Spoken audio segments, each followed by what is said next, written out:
मृत्युंजयाय रुद्राय नीलकंठाय शंभवे अमृतेशाय शर्वाय महादेवाय ते नमः।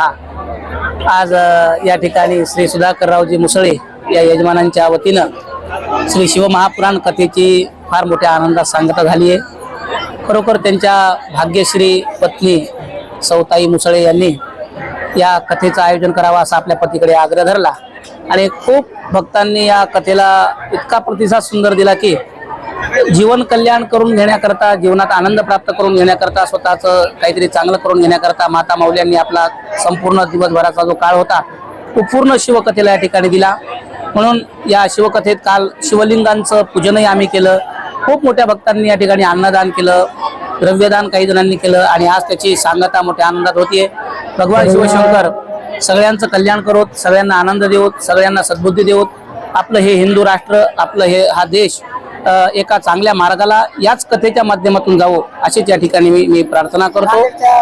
नवीन पिढीला काय सांगतात?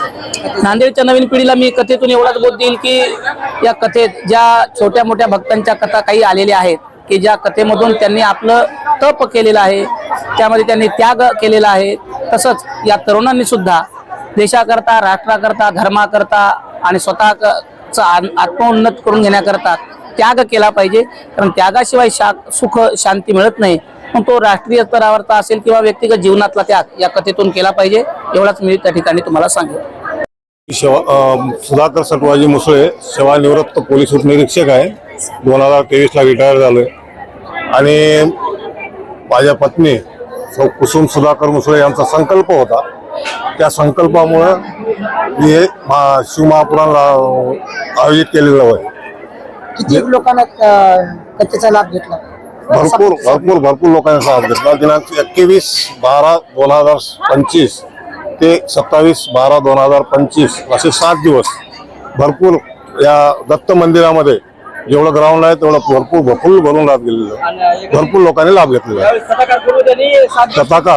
कथाकार हब प्रवीण महाराज केळीकर यांची कथा प्रवक्ते म्हणजे सांगणारे आणि भरपूर चांगले 7 दिवसामध्ये नियमित काय काय कार्यक्रम करण्यात आले?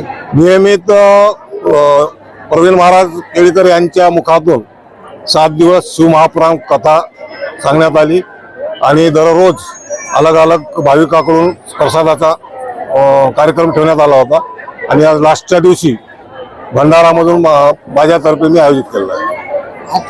पुढच्या वर्षी अशीच कथा किती वर्षापासून करता तुम्ही? माझं असं काही हे नाही, संकल्प होता, मी केलेला आहे। असं इतके दिवस तसं काही नाही।